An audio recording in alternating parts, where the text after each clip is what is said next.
नमस्कार प्यारे प्रतियोगियों।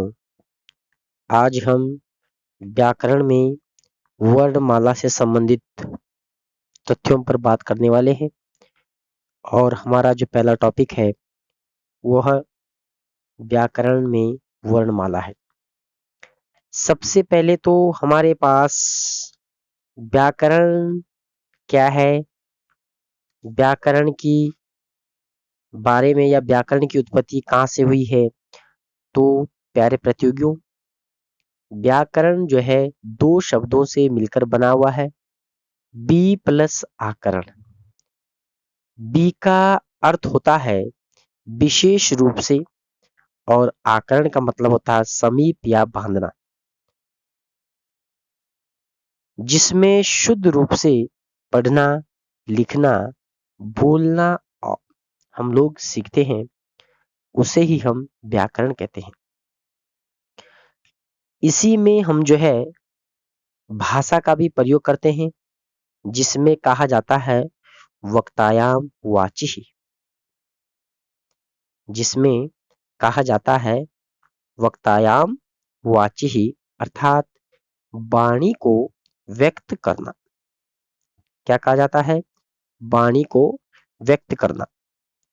तो इसी क्रम में हम आज जो है जिस टॉपिक पर चर्चा करने वाले हैं वह टॉपिक है व्याकरण, और उसमें वर्णमाला पर हम जो है चर्चा करने वाले हैं। किस पर चर्चा करने वाले हैं?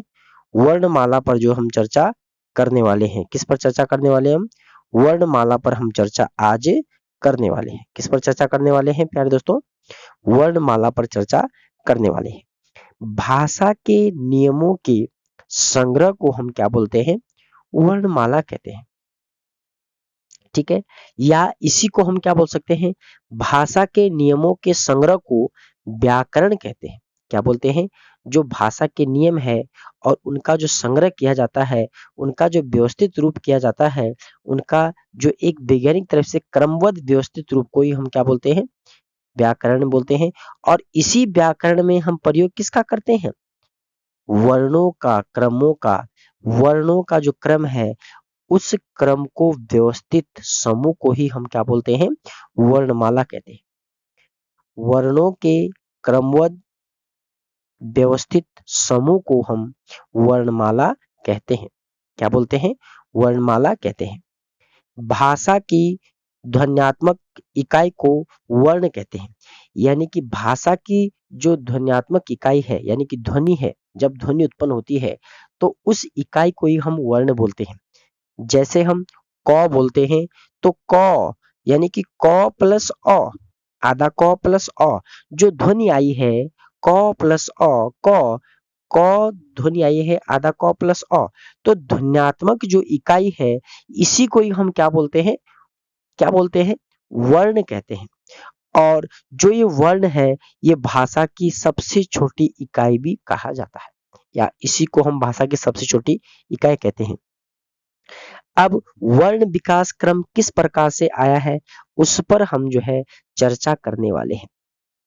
वर्ण विकास में सबसे पहले ध्वनि आई है। क्या आई है? ध्वनि। ध्वनि आई। ध्वनि के बाद हमारे पास आएगा वर्ण। वर्ण के बाद हमारे पास आएगा शब्द। शब्द के बाद हमारे पास आएगा पद। पद के बाद हमारे पास आएगा वाक्य। क्या आएगा? वाक्य आएगा। पहले आएगी ध्वनि, उसके बाद आएगा वर्ण, वर्ण के बाद आएगा शब्द, शब्द के बाद आएगा पद, पद के बाद आएगा वाक्य। ठीक है, तो इस प्रकार से हम इसको निरंतर जो है आगे भी करते रहते हैं, या निरंतर आगे इसी प्रकार से ये आएगा ध्वनि, वर्ण, शब्द, पद और वाक्य। अब इसमें प्रश्न जो बार बार आता है और अलग अलग कोशिश की है कि चारों जो है अलग अलग प्रकार से आप लोगों को बताई जाए। पहला है भाषा की लघुतम मौखिक इकाई।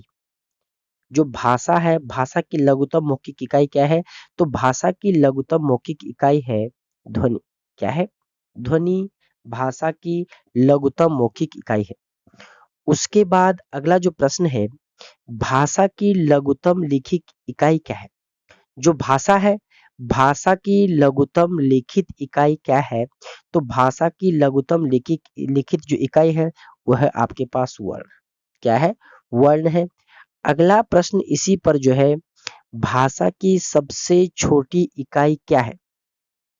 तो भाषा की सबसे छोटी जो इकाई है वह भी आपके पास क्या है? वर्ण है।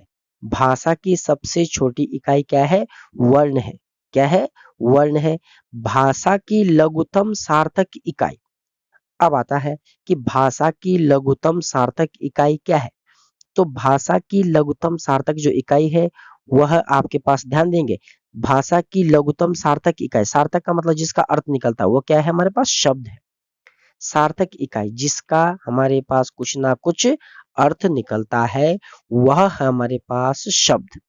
तो भाषा की लघुतम सार्थक इकाई हमारे पास होगा उत्तर शब्द। क्या होगा? शब्द। अगला प्रश्न हमारे पास बनता है, भाषा की लघुतम व्याकरणीय इकाई। भाषा की लघुतम व्याकरणीय इकाई क्या है? तो भाषा की लघुतम व्याकरणीय जो इकाई है वह हमारे पास है पद। क्या है? वह हमारे पास होगी पद। क्या होगी? पद। भाषा की लघुतम सार्थक व्याकरणीय इकाई, ध्यान दीजिएगा, भाषा की लघुतम सार्थक व्याकरणीय इकाई, तो इसका हमारे पास जो उत्तर होगा वो होगा आपके पास वाक्य। क्या होगा? वाक्य जो है भाषा की सार्थक व्याकरणीय इकाई है। लघुतम तो है ही है, लेकिन सार्थक व्याकरणीय इकाई हमारे पास क्या हो जाएगा? वाक्य हो जाएगा। वर्णों के प्रकार हमको पता है। स्वर कितने हैं? स्वर हमारे पास कितने हैं? 11 स्वर है। ठीक है, कितने स्वर है? 11 स्वर है। व्यंजनों की संख्या हमारे पास कितनी है? 33 है। 33 हमारे पास क्या है? व्यंजन है। और कुल संख्या हमारे पास जो है कितनी है? 52 है। और मूल स्वरों की संख्या कितनी है दोस्तों? 44 है। मूल स्वरों की जो संख्या है, मूल स्वरों की संख्या हमारे पास कितनी है? 44 है। स्वर वेद के आधार पर कितने वेद है? यानी कि स्वर वेद के आधार पर 4 माने जाते हैं। ठीक है, कितने माने जाते हैं? 4 माने जाते हैं। ठीक, इसमें हमारे पास उत्पत्ति के आधार पर, पहला है उत्पत्ति के आधार पर, दूसरा है मात्रा या कालमान के आधार पर। पहला है उत्पत्ति के आधार पर, दूसरा है मात्रा कालमान के आधार पर, और तीसरा है प्रयत्न के आधार पर, और चौथा जो हमारे पास आता है वह है उच्चारण स्थान के आधार पर। ठीक है, उच्चारण स्थान के आधार पर। तो इस प्रकार से हमने आज जो है व्याकरण में वर्णमाला पर चर्चा की है, और इसी में हमारे पास जो है भाषा पर भी हमने जो है वर्ण विकास और भाषा पर चर्चा की है। भाषा शब्द तो हम सभी को पता है कि संस्कृत के भास धातु से बना हुआ है। भास धातु का जो अर्थ होता है बोलना या कहना होता है। क्या होता है? बोलना या कहना होता है। और इसी पर जो है डॉक्टर बाबूराम सक्सेना ने अपनी जो परिभाषा दी है, उस परिभाषा में उन्होंने क्या कहा है? जिन ध्वनि चिन्हों द्वारा मनुष्य परस्पर विचार विनिमय करता है उसको स्पष्ट रूप से भाषा कहते हैं। यानी कि जिन ध्वनि चिन्हों के द्वारा या जिन ध्वनि संकेतों के द्वारा मनुष्य अपना विचार विनिमय करता है, अपने विचारों का आदान प्रदान करता है, उसे हम जो है क्या बोलते हैं? भाषा कहते हैं। उसे क्या बोलते हैं? भाषा कहते हैं।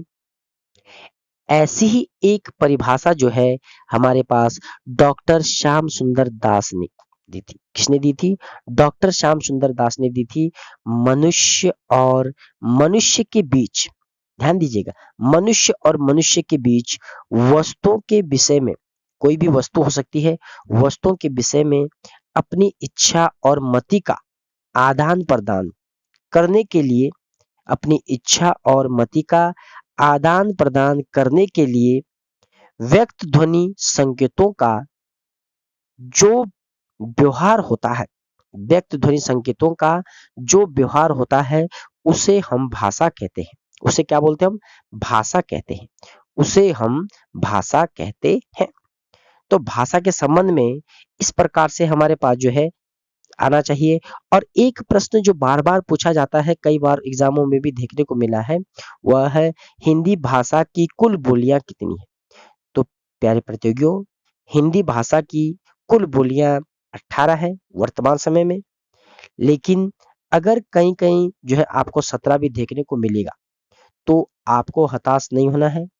आपको जो है प्रश्न की प्रकृति को समझते हुए उस प्रश्न का आपको उत्तर देना है। अगर आपको दोनों कंडीशनों में 17 भी होगा और 18 भी होगा, तो आपको 18 वाला ही आपको सही करना है। ठीक है, 17 वाला भी आपका सही है। अगर आपके प्रश्न में 17 18 नहीं दिया हुआ है और आपके पास 17 दिया हुआ है, तो हमने 17 ही करना है।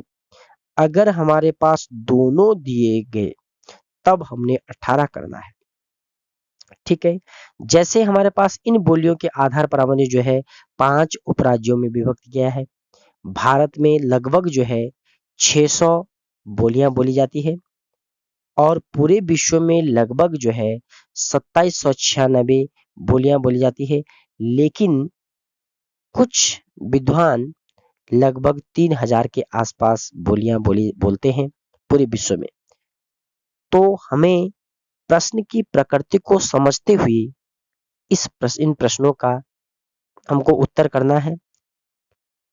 लेकिन इस प्रकार के जो दुविधापूर्ण प्रश्न है, जो विरोधाभास प्रश्न है, वह प्रश्न जो है कम ही आते हैं, जिन पर जो है अधिक से अधिक विवाद होता है। आयोग भी इस प्रकार के प्रश्नों को कम ही देता है। तो इसलिए हमको प्रश्न को समझना है और प्रश्न के आधार पर हमको जो है इनका उत्तर देना है। थोड़ा हम आपको और चीज बताना चाहेंगे। हिंदी के अंतर्गत जो है 5 उपभाषाएं बांटी गई, या 5 उस पे जो हमने क्या इनको विभक्त किया है, जिसमें मैं आपको एक उसके ट्रिक के माध्यम से बताना चाहूंगा। पपुरा पहाड़ी बिहार का एक पपुरा है, वह पपुरा पहाड़ी बिहार का है।